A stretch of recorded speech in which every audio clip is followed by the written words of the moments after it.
एक गांव में एक किसान रहता था। वह धनवान तो नहीं था किंतु निर्धन भी नहीं था। वह अपने खेत में मेहनत मजदूरी करके जितना अनाज उगाता उतने में उसका और उसकी पत्नी का आराम से गुजारा हो जाता। इसके बाद भी जो अनाज बचता उसे हाट में बेचकर पैसे कमा लेता, जो उसके अन्य आवश्यकताओं को पूरा करने में काम आते। यूं तो पति पत्नी का जीवन सुखमय और शांत था, किंतु उन्हें एक दुख सताता रहता। वह दुख था संतान का अभाव। उस किसान दंपति की एक भी संतान नहीं थी। एक दिन किसान दोपहर का भोजन अपने खेत में एक पेड़ के नीचे करके सो रहा था। तभी उसे सपने में बड़े देव दिखाई पड़े। किसान सपने में ही झट से उठ बैठा और उसने बड़े देव को प्रणाम किया। तुम इतने दुखी क्यों हो भाई? बड़े देव ने पूछा। मेरी कोई संतान नहीं है बड़े देव, किसान ने उत्तर दिया। हूँ तो तुम ऐसा करो कि जिस पेड़ के नीचे तुम सोए हो उसी पेड़ के नीचे की मिट्टी से एक घड़ा बनाओ। उस घड़े को आग में पका लो और उसे अपना बेटा समझो। इतना कहकर बड़े देव अदृश्य हो गए। किसान जाग गया। उसने अपना सपना बड़ा विचित्र लगा, फिर भी उसे बड़े देव पर बहुत विश्वास था। उसने अपने सपने को याद करते हुए पेड़ के नीचे की मिट्टी खोद दी, उसमें पानी डाला और एक घड़ा बना दिया। इसके बाद किसान ने घड़े को गोबर के कंडों की आग में रखकर पका लिया। घड़ा पक कर पहले लाल हुआ, फिर ठंडा होकर काला हो गया। किसान ने उस घड़े का नाम रखा कालू। किसान घड़ा लेकर अपने घर पहुंचा। उसकी पत्नी ने देखा तो कहने लगी कि घर में तो कई घड़े थे, फिर ये एक और क्यों ले आए? ये घड़ा मैंने अपने हाथों से बनाया है, किसान ने अपनी पत्नी से कहा। उसे लगा कि यदि वह अपने सपने की बात अपनी पत्नी को बताएगा तो वह उस पर हंसेगी।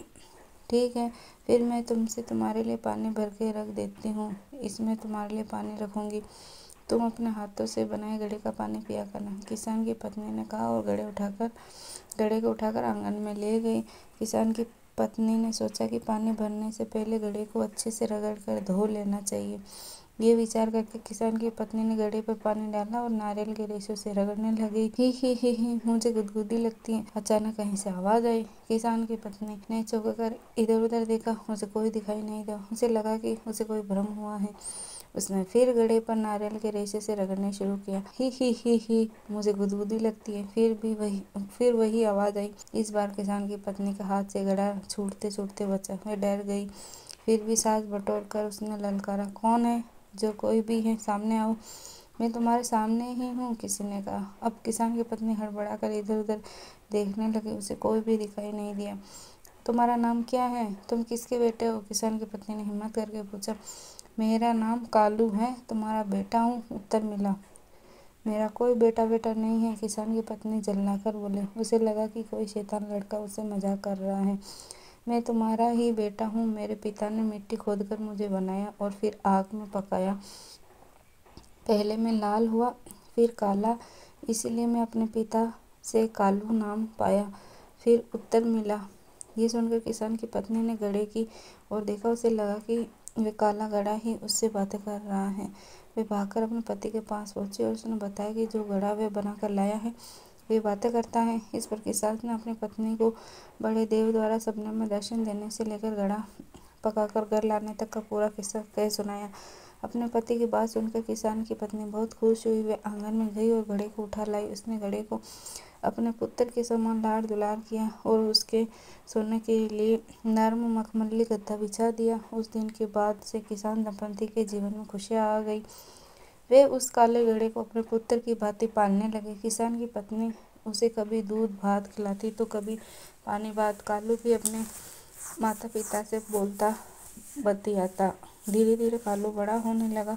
उसका पेट भी बड़ा हो गया। वे और अधिक गोल मटोल दिखने लगा।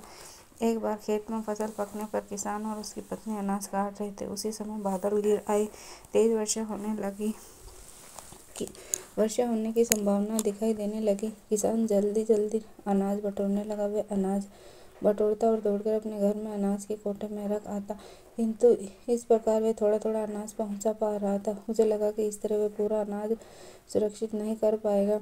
आज अगर मेरा सचमुच का बेटा होता तो मेरा हाथ बटाता। किसान दुखी होकर बड़बड़ाया। आप चिंता न करें पिताजी, मैं हूँ ना आपका बेटा। आप मेरे पेट में अनाज भर दें और मेरे मुंह को कपड़े से बांध दे, फिर देखिए कि अनाज कैसे पहुंचाता हूँ। कालू ने कालू घड़े ने किसान से कहा। तुम ऐसा कर सकोगे? किसान ने अविश्वास से कहा। आप मुझ पर भरोसा रखें, अनाज का एक दाना भी खराब नहीं होगा, कालू घड़े ने कहा। किसान ने कालू की बात मानते हुए उसके पेट में अनाज भर दिया और उसके मुंह को कपड़े से अच्छी तरह बांध दिया। इसके बाद कालू लुढ़कने लगा। वह लुढ़कता लुढ़कता घर जहाँ पहुंचा, किसान भी उसके पीछे पीछे घर गया और उसने घड़े से अनाज निकालकर कोठे में रख दिया। इस प्रकार एक ही बार में सारा अनाज खेत से कोठे में पहुंच गया। कालू घड़े के इस काम से किसान और उसकी पत्नी बहुत खुश हुए। वे कालू को पहले से भी अधिक पुत्रवत प्यार करने लगे। उसी गांव में परसू भी रहता था। उसे दूसरों के काम में टांग अड़ाने में बहुत आनंद आता था। वह जिसके पास जाता उसे कोई न कोई चिंता का विषय सौंप पाता। एक दिन परसू किसान के पास पहुंचा। भैया, तुम्हारा बेटा तो बड़ा हो गया है, परसू ने किसान से कहा। हाँ परसू, तो अब इसका विवाह नहीं करोगे क्या? इसका घर बसाने का कोई विचार नहीं है क्या? परसू ने किसान से पूछा, जबकि परसू जानता था कि कालू तो एक घड़ा है, वे भी काला घड़ा। भला काले घड़े से कौन लड़की विवाह करती है? करना तो चाहती हूँ, लेकिन कोई लड़की इससे विवाह नहीं करेगी, किसान ने दुखी होते हुए कहा। बस परसू यही तो चाहता था कि किसान को दुख पहुँचे और वह अपना उद्देश्य में सफल हो गया। बात तो तुम ठीक कहते हो भैया, मुझे तो ये सोचकर बहुत बुरा लगता है कि तुम पोते पोतियों का सुख नहीं पा सकोगे, परसू ने कहा और अपने रास्ते चलता बना। परसू तो चला गया, लेकिन किसान के मन में फांस चुभ हो गया। किसान बहुत दुखी हुआ। किसान को ये सोच सोच कर दुख लगने लगा कि एक तो उसे पोते पोते का सुख नहीं मिलेगा और दूसरे उसके मरने के बाद कालू की देखभाल कौन करेगा। इसी चिंता में किसान बीमार पड़ गया। उसने कालू से कुछ नहीं कहा, किंतु कालू घड़ा समझ गया कि उसका पिता किसी चिंता में बीमार पड़ गया है। पिताजी, आप किसी प्रकार की चिंता न करें, कुछ दिन में सब कुछ ठीक हो जाएगा, कालू ने पिता को समझाया।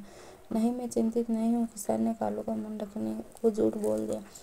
इसी तरह एक सप्ताह व्यतीत हो गया। किसान का स्वास्थ्य सुधरने का नाम ही नहीं ले रहा था। एक रात किसान अपने बिस्तर पर सो रहा था कि उसे एक सपना दिखा। सपने में बड़े देव दिखाई दिए। तुम चिंता में क्यों घुले जा रहे हो? तुम्हारा बेटा कालू भोर होते ही एक युवक में परिवर्तित हो जाएगा। वास्तव में वे एक युवक ही है जो पिछले जन्म में बहुत आलसी था। वे अपने माता पिता की सेवा भी नहीं करता था। उसके माता पिता उसके आलसी और कामचोर होने के दुख में घुल घुल कर मर गए।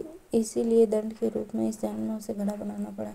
किंतु इस जन्म में उसने घड़ा होकर भी तुम दोनों की बहुत सेवा की है, इसलिए मैं उसे इस जन्म में भी युवक बना दूंगा। ये कहकर बड़े देव अदृश्य हो गए। बड़े देव का अदृश्य होते ही किसान की नींद खुल गई। उस समय रात्रि का अंतिम पहर था। किसान व्याकुलतापूर्वक भोर होने की प्रतीक्षा करने लगा। भोर होते ही किसान उठकर कालू के बिस्तर के पास गया। कालू चादर ओढ़े कर सो रहा था। किसान ने जैसे ही चादर उठाई, वैसे ही उसे कालू के बिस्तर पर एक सुंदर युवक सोता दिखाई पड़ा। किसान समझ गया कि बड़े देव ने कालू को सुंदर युवक में परिवर्तित कर दिया है। किसान ने अपनी पत्नी को बुलाकर सारी बात बताई। उसकी पत्नी भी बहुत प्रसन्न हुई। इतने में कालू जाग गया। उसने बिस्तर से उठकर अपने माता पिता के चरण छुए। उसके माता पिता ने गदगद होकर उसे अपने गले से लगा लिया। कालू घड़े के युवक में बदलने पर किसान ने कालू के लिए एक सुंदर सी कन्या ढूंढकर कालू का विवाह कर दिया। समय के साथ कालू की संतानें हुई। इस प्रकार किसान और उसकी पत्नी अपने बेटे बहू और पोते पोते के साथ खुशी खुशी रहने लगे। राधे राधे।